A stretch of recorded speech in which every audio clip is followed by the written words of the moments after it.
Hallo liebe Häkelfreunde, diese auffallende und fröhliche Sternentunika ist genau richtig für modemutige Damen.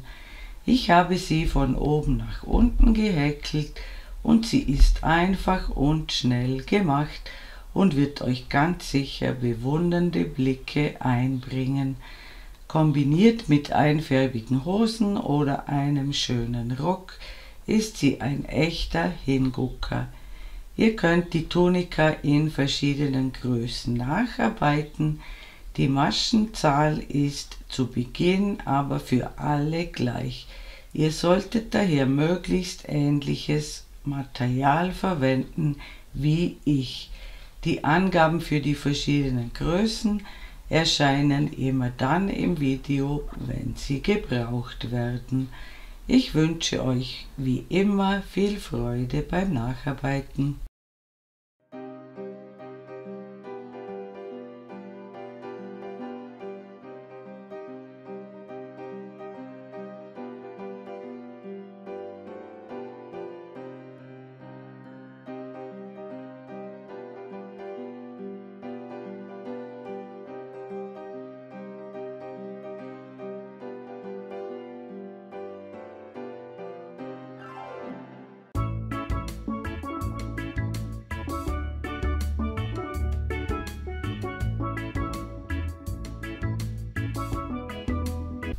Für dieses Projekt nehme ich die Cotton Quick Batik von Gründel.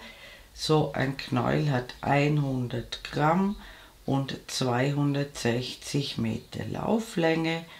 Das ist die Farbe 05 und ich nehme für die Anschlagsreihe eine Häkelnadel 3,5 und steige dann auf eine Häkelnadel Nummer 4 um.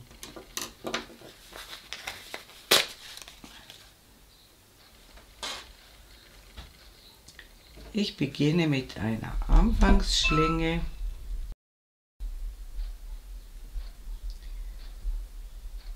häkle 2 Luftmaschen, ich drehe die erste um, steche in die erste ein, so dass 2 Fäden oben sind und einer unten, hole den Faden durch, masche eine Schlaufe ab und dann die restlichen 2. Ich steche in den Querfaden ein, das ist nur ein Faden, hole den Faden durch, masche eine Schlaufe ab und dann die restlichen 2. In den Querfaden einstechen, den Faden durchholen, eine Schlaufe abmaschen und dann die restlichen 2. In den Querfaden einstechen, den Faden durchholen. Wir häkeln zuerst sozusagen die Luftmasche und dann die feste Masche. Gezählt werden die Maschen hier. Ich häkle 108 feste Maschen. Das sind bei mir ungefähr 60 cm. Ein paar Zentimeter auf oder ab sind überhaupt kein Problem. Wichtig ist, dass die Kette locker über euren Kopf passt. Wenn ihr 108 Maschen gemacht habt, sehen wir uns wieder. Willkommen zurück. Ich habe ca. 60 cm Anschlagskette gehäkelt. Es kommt nicht auf 1 oder 2 cm mehr oder weniger an. Wichtig ist, dass die Kette locker über euren Kopf passt. Und jetzt haben wir die schönen Maschen im Moment unten und schauen, dass sich die Kette nicht verdreht und geben sie oben zusammen und schließen in die erste feste Masche in den Kopf der Masche mit einer Kettmasche zur Runde. Und ganz wichtig, ich steige jetzt auf eine Häkelnadel Nummer 4 um und ich häkle 3 Luftmaschen, die zählen als erstes Stäbchen und häkle in dieselbe Lücke, wo diese Luftmaschen herauskommen, in dieselbe Masche noch einmal 2 Stäbchen hinein, so dass wir 3 Stäbchen in einer Masche haben. Das ist eine halbe Gruppe. Die zweite Hälfte kommt erst am Ende der Reihe hinzu. Jetzt häkeln wir eine Luftmasche und wir lassen 5 Maschen aus. 1, 2, 3, 4, 5 und in die 6. Masche häkeln wir 3 Stäbchen, alles in eine Masche, 2 Luftmaschen und noch einmal 3 Stäbchen in dieselbe Masche.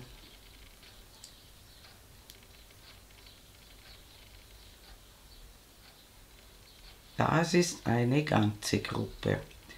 Zwischen den Gruppen eine Luftmasche.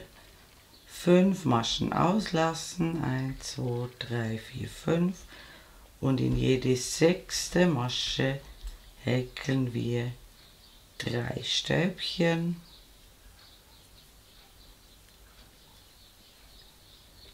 zwei Luftmaschen und noch einmal 3 Stäbchen, alles in dieselbe Masche.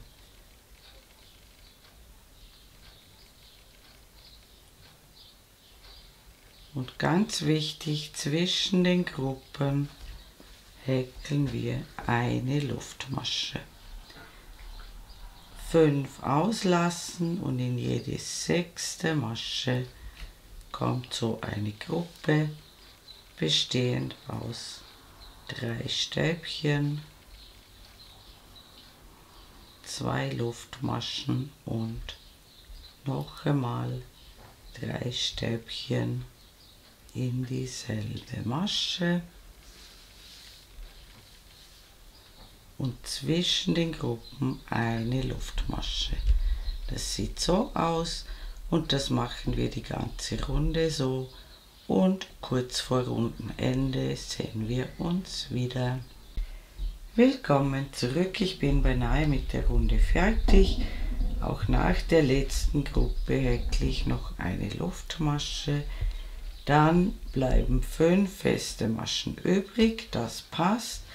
Und in diese kleine Öffnung hier, wo die 3 Luftmaschen sind, da häkle ich die zweite Hälfte der Gruppe hinein, also 3 Stäbchen.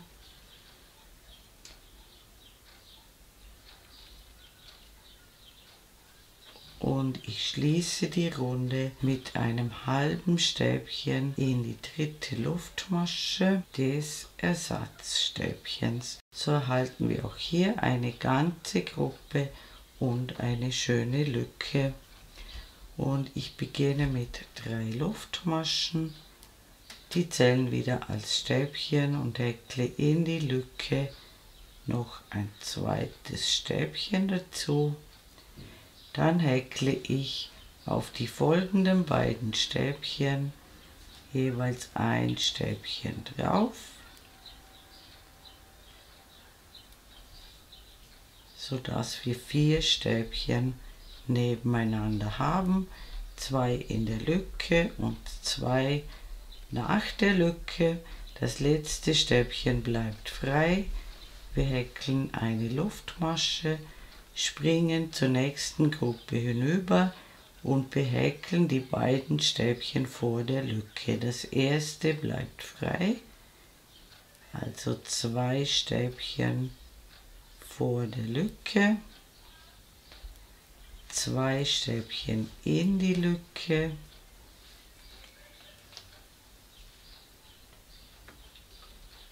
zwei Luftmaschen, 2 Stäbchen in die Lücke,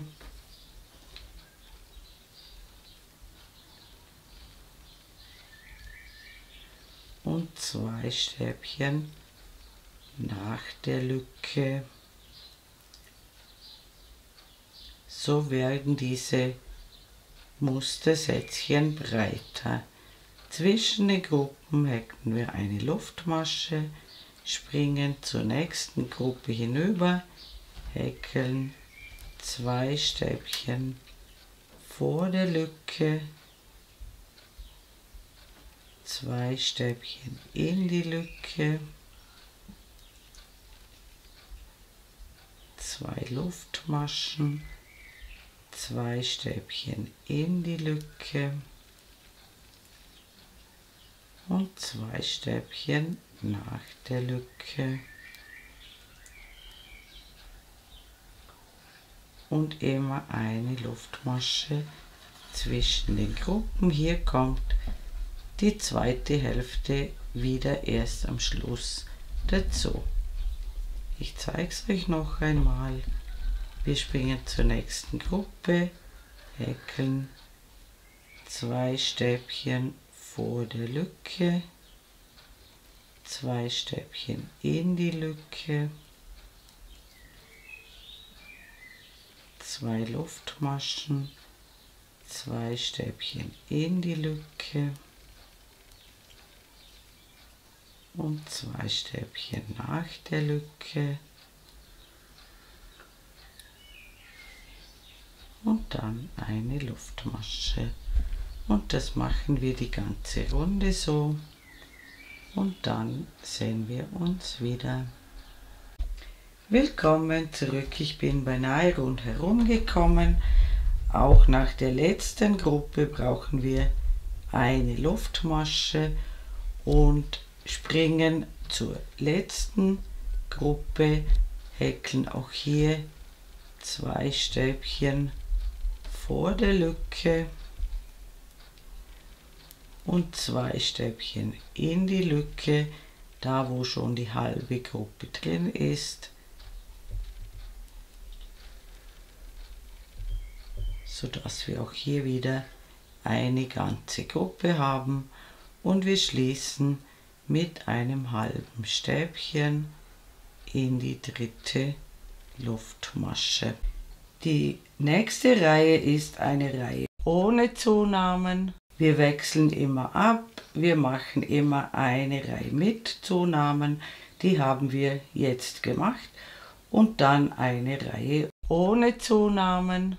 Und für die Reihe ohne Zunahmen beginnen wir mit 3 Luftmaschen und häkeln kein weiteres Stäbchen in die Lücke, sondern behäkeln die folgenden Stäbchen, in diesem Falle 3,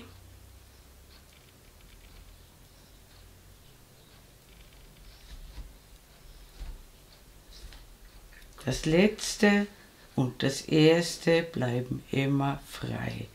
Wir häkeln eine Luftmasche, springen hinüber und häkeln 3 Stäbchen bis zur Lücke.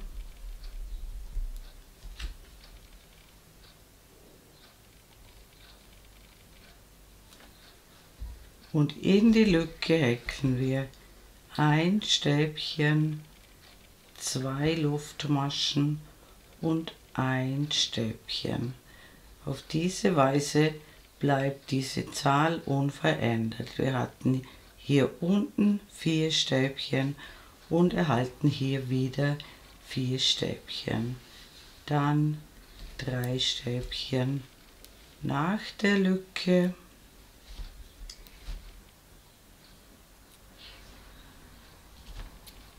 Eine Luftmasche. Zur nächsten Gruppe springen, das erste freilassen, 3 Stäbchen vor der Lücke,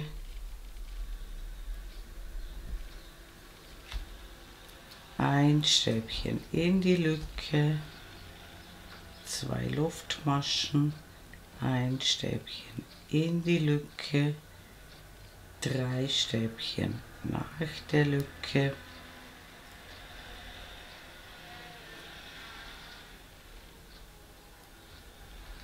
eine Luftmasche und so weiter. Und das machen wir die ganze Runde so. Und am Ende der Runde sehen wir uns wieder. Willkommen zurück. Ich bin beinahe rundherum gekommen. Hier ist der Rundenbeginn. Ich häkle auch nach der letzten Gruppe eine Luftmasche, lasse hier das erste Stäbchen aus, häkle 3 Stäbchen bis zur Lücke, ein Stäbchen in die Lücke und ich schließe wieder mit einem halben Stäbchen in die dritte Luftmasche des Ersatzstäbchens. Und die nächste Reihe ist wieder eine Reihe mit Zunahmen. Das heißt, wir erhöhen von 4 Stäbchen auf 5 und das machen wir immer in der Lücke. Wir häkeln 3 Luftmaschen und häkeln ein Stäbchen noch in die Lücke und häkeln jetzt wieder 3 Stäbchen nach der Lücke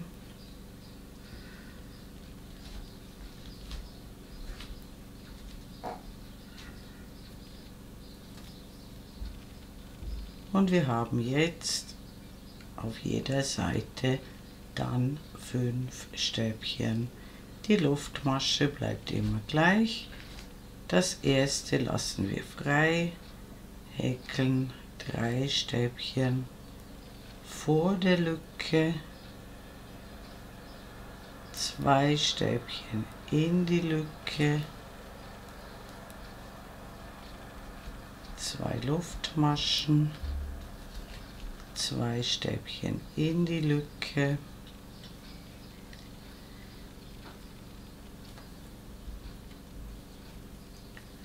drei Stäbchen nach der Lücke,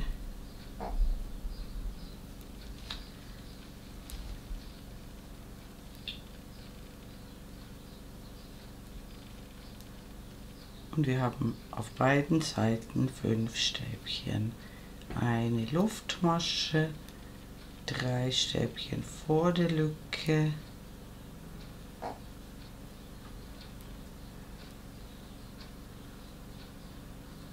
zwei Stäbchen in die Lücke, 2 Luftmaschen, 2 Stäbchen in die Lücke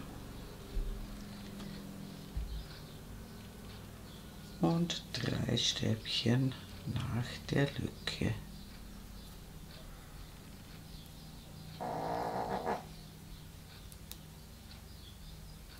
Und immer eine Luftmasche. Und das machen wir die ganze Runde so. Und dann sehen wir uns wieder. Willkommen zurück, ich bin beinahe rundherum gekommen. Hier ist der Rundenbeginn. Nicht vergessen, nach der letzten Gruppe die Luftmasche und dann fehlen uns noch 3 Stäbchen bis zur Lücke.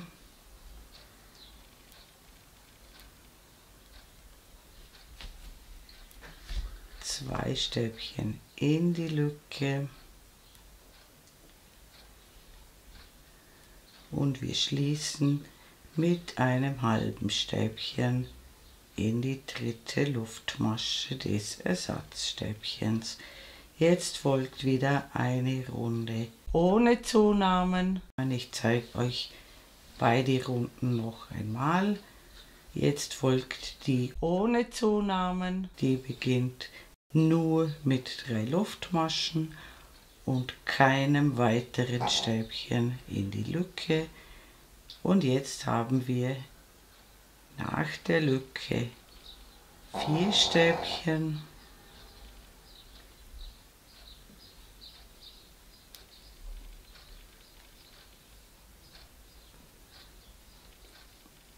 das letzte bleibt immer frei und das erste bleibt immer frei. Und wir haben gleich wie in der Vorrunde 5 Stäbchen. Zwischen den Gruppen eine Luftmasche, das erste Stäbchen auslassen, 4 Stäbchen vor der Lücke,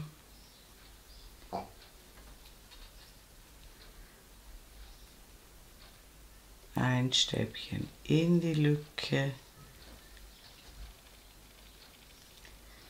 2 Luftmaschen, ein Stäbchen in die Lücke und 4 Stäbchen nach der Lücke.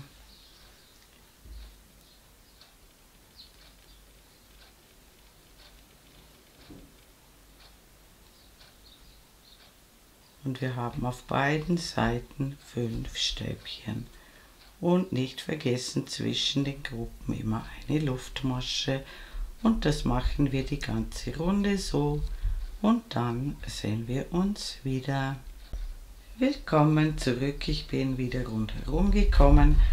Und diese Reihe ohne Zunahmen, die endet mit einem Stäbchen in die Lücke und einem halben Stäbchen in die dritte Luftmasche. Und ich zeige euch auch die Zunahmereihe noch einmal. Die beginnt mit 3 Luftmaschen und einem weiteren Stäbchen in die Lücke. Dann häkeln wir alle Stäbchen ab, die nach der Lücke da sind. Nur das letzte lassen wir weg.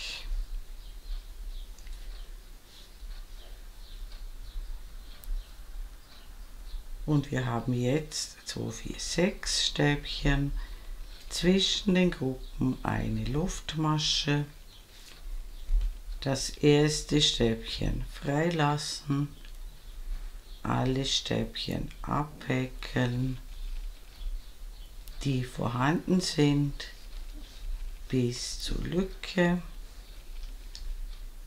In diesem Fall sind es 4 und in der Zunahmereihe häkeln wir sozusagen ein Doppel-V in die Lücke, nämlich 2 Stäbchen, 2 Luftmaschen und 2 Stäbchen.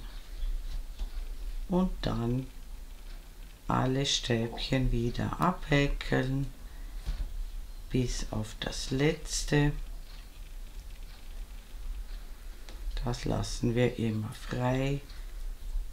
Häkeln eine Luftmasche und auch das erste Stäbchen immer freilassen. Das sieht so aus und das machen wir die ganze Runde so. Und dann sehen wir uns wieder. Willkommen zurück, ich bin wieder rundherum gekommen und die Reihe endet immer wie sie begonnen hat. In diesem Fall mit 2 Stäbchen in die Lücke und einem halben Stäbchen in die dritte Luftmasche. Und diese beiden Reihen, die wir soeben gemacht haben, werden sinngemäß stets wiederholt. Immer eine Reihe ohne Zunahmen, eine Reihe mit Zunahmen. In jeder zweiten Reihe werden also diese Zacken hier breiter, jeweils um ein Stäbchen, und ihr wiederholt jetzt diese beiden Reihen, bis ihr das für eure Größe benötigte Maß erreicht habt. Die Maße schreibe ich euch oben in die Ecke und der Kreis wird jetzt immer größer und größer, und wenn ihr euer Maß erreicht habt, sehen wir uns wieder. Willkommen zurück, ich habe für die Größe 40, 42, 33 cm erreicht und ihr habt das angegebene Maß erreicht und jetzt müsst ihr die Tunika genauso hinlegen wie ich. Hier ist der Rundenbeginn. Hier haben wir 4 Zacken von Maschenmarkierer zu Maschenmarkierer und auf beiden Seiten haben wir 3 Zacken. Und dieses Stück hier müsst ihr jetzt nachmessen, bevor ihr weitermacht. Und zwar so messen. Bei mir sind das 51 cm. Das entspricht ungefähr meiner halben Hüftweite. Ich schreibe euch Richtwerte oben hin. Und wenn das Maß passt, dann häkeln wir jetzt nur noch über dieses Stück hier weiter. Die Ärmel bleiben jetzt unbehäkelt. Und ich habe mir hier durch beide Lücken durch beide Teile durch einen Maschenmarkierer gesteckt und hier ebenfalls. Und jetzt häkle ich im gewohnten Muster bis zum Maschenmarkierer und ganz wichtig, ab jetzt machen wir keine Zunahmereihen mehr. Also 3 Luftmaschen und im gewohnten Muster häkeln wir bis zum Maschenmarkierer, immer ohne Zunahmen, egal ob die Reihe vorher eine mit oder ohne Zunahmen war. Ab jetzt keine Zunahmen mehr machen. Und beim Maschenmarkierer sehen wir uns wieder. Willkommen zurück, ich bin beim Maschenmarkierer angekommen und hier machen wir es so.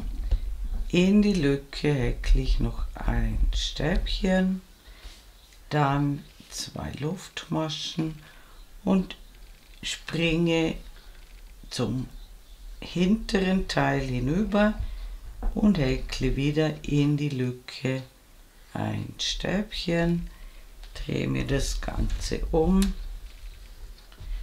und häkle wieder im gewohnten Muster weiter, bis wir wieder zum Maschenmarkierer bzw. zum runden Ende kommen. Und da sehen wir uns wieder. Willkommen zurück, ich bin beinahe rundherum gekommen. Hier in diese Lücke, wo der Maschenmarkierer drin ist, häkle ich ein Stäbchen und ich schließe beim rückwärtigen Teil mit einem halben Stäbchen in die dritte Luftmasche und starte wieder mit 3 Luftmaschen und häkle wieder im gewohnten Muster weiter, bis wir zum anderen Ärmel kommen und da sehen wir uns wieder. Willkommen zurück, ich bin wieder unter dem Arm angekommen und in diese Lücke hinein häkle ich ein Stäbchen, 2 Luftmaschen und ein weiteres Stäbchen und häkle dann auf der anderen Seite weiter im gewohnten Muster, bis wir rundherum gekommen sind. Und da sehen wir uns wieder. Willkommen zurück, ich bin beinahe rundherum gekommen und hier unter dem Arm fehlt uns noch ein Stäbchen in die Lücke und wir schließen mit einem halben Stäbchen in die dritte Luftmasche und jetzt haben wir wieder ein ganz gewohntes Muster, auch unter dem Arm. Hier eine Spitze und hier eine Spitze. Die Maschenmarkierer könnt ihr jetzt entfernen und jetzt häkeln wir gerade hinunter, immer im selben Muster, immer ohne Zunahmen bis zur gewünschten Länge der Tunika. Ich schreibe euch Richtwerte hin, aber macht dann auch einmal eine Anprobe. Und wenn ihr eure gewünschte Länge erreicht habt, sehen wir uns wieder. Willkommen zurück, meine Tunika hat die gewünschte Länge erreicht. Jetzt häkle ich noch eine Abschlussrunde und dazu beginne ich mit 3 Luftmaschen und häkle in diese erste Lücke noch 2 weitere Stäbchen und dann häkle ich auf jedes Stäbchen, das vorhanden ist, eine feste Masche,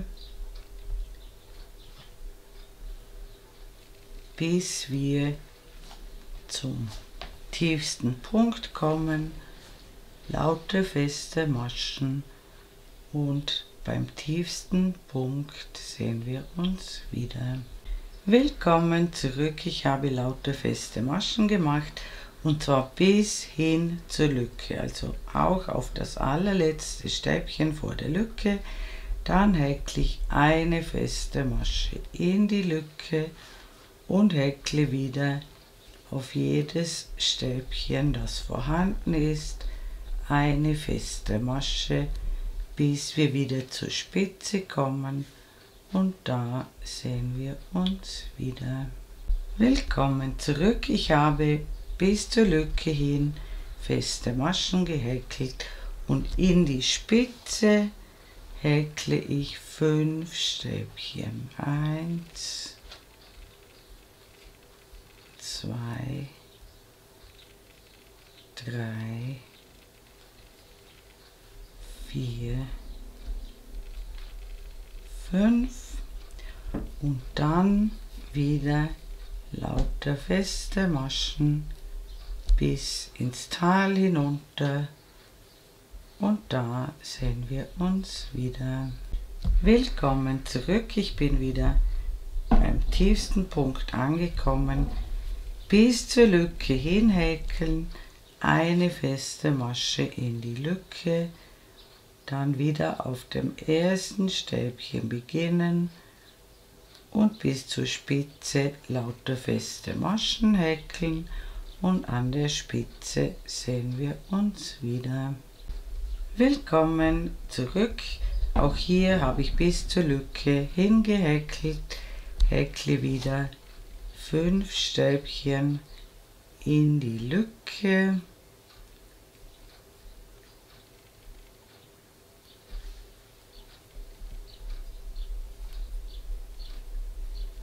und starte gleich wieder auf dem ersten Stäbchen nach der Lücke, und das machen wir die ganze Runde so, und am Ende der Runde sehen wir uns wieder.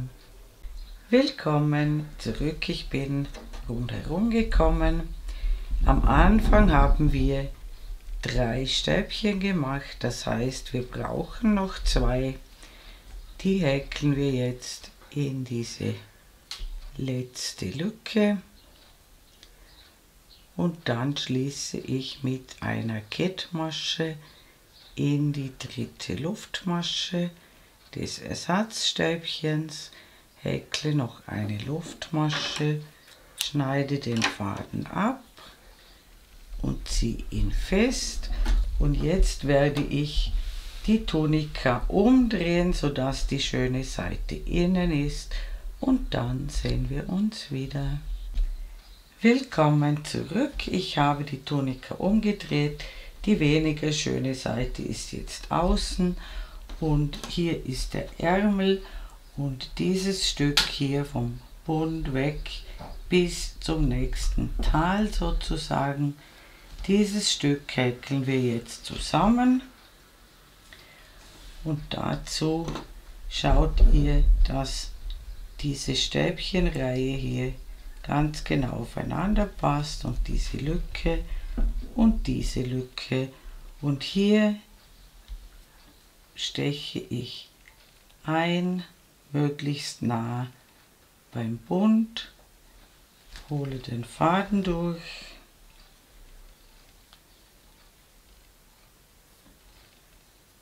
verknote ihn,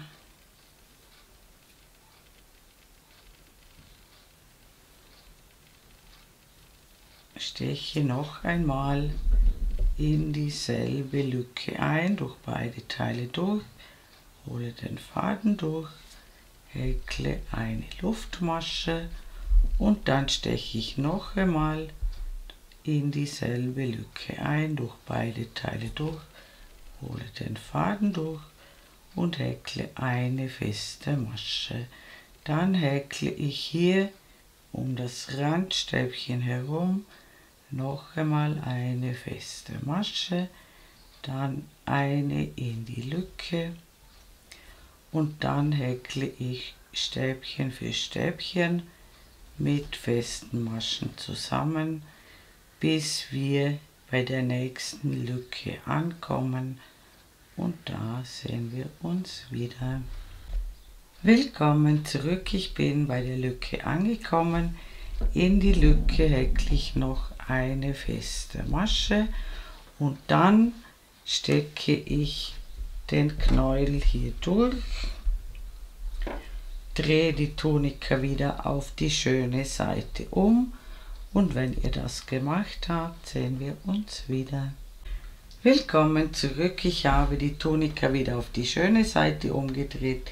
Dieses Stück hier haben wir jetzt geschlossen und jetzt häkeln wir auf der schönen Seite weiter und zwar häkeln wir wieder feste Maschen und ich beginne wieder auf dem ersten Stäbchen mit der ersten festen Masche und wir machen jetzt genau dasselbe wie bei der Unterkante der Tunika, also lauter feste Maschen, in jede Spitze 5 Stäbchen und am runden Ende sehen wir uns wieder.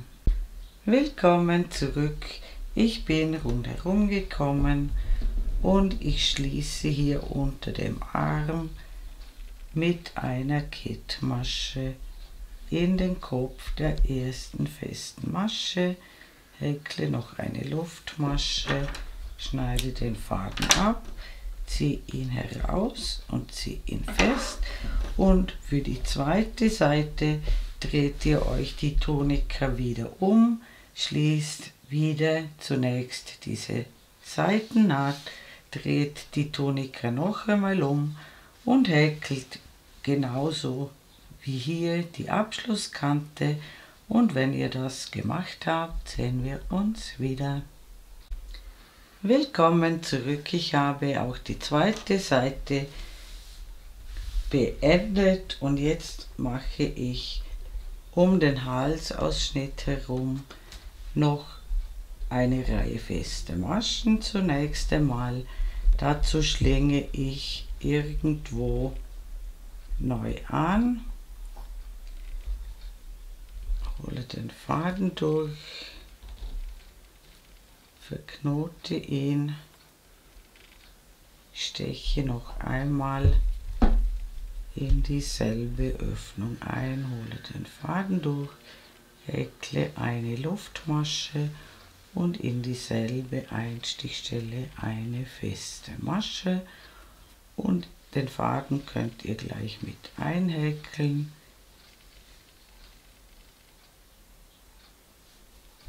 Und ich steche hier ein bisschen tiefer ein.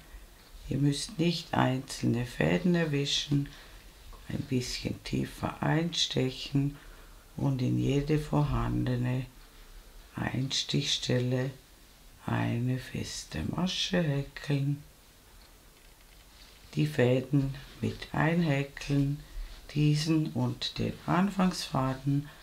Und wenn ihr rundherum gekommen seid, sehen wir uns wieder. Willkommen zurück, ich bin rundherum gekommen und schließe in den Kopf der ersten festen Masche mit einer Kettmasche zur Runde. Jetzt schaut ihr, ob euch die Weite des Ausschnitts passt. Wenn ja, häkelt ihr noch 2 Runden feste Maschen ohne Abnahmen. Sollte er zu weit sein, könnt ihr Folgendes machen. Wir häkeln zunächst eine Luftmasche, eine feste Masche in die erste Einstichstelle und dann 7 weitere feste Maschen, sodass wir insgesamt 8 feste Maschen haben. 4 haben wir gemacht, 5, 6, 7, 8 und dann 2 zusammen abgemaschte feste Maschen. Das geht so, wir stechen in die erste Masche ein, holen den Faden durch, stechen in die nächste Masche ein, holen den Faden durch und maschen alle 3 Fäden ab. Das ist dann in der nächsten Reihe nur noch eine Masche und dann wieder 8 feste Maschen und 2 zusammen abgemaschte feste Maschen. Das muss sich nicht ganz genau ausgehen, das macht ihr einfach so oft es sich ausgeht und dann noch einmal eine Reihe ohne Abnahmen drüber häkeln. Ich brauche keine Abnahmen, ich häkle daher einfach noch 2 Reihen feste Maschen und wenn ihr das gemacht habt, ist unsere Tunika fertig. Liebe Häkelfreunde, ich bedanke mich herzlich fürs Zuschauen, hoffe ihr habt viel Freude beim Häkeln dieser auffallenden Tunika und mein nächstes Video ist schon in Arbeit. Ich würde mich natürlich sehr freuen, wenn ihr meinen Kanal abonnieren würdet. Falls ihr mir ein besonderes Dankeschön zukommen lassen wollt, könnt ihr das mit dem Super Thanks Button unter diesem Video tun. Eure Karin aus dem Ländle.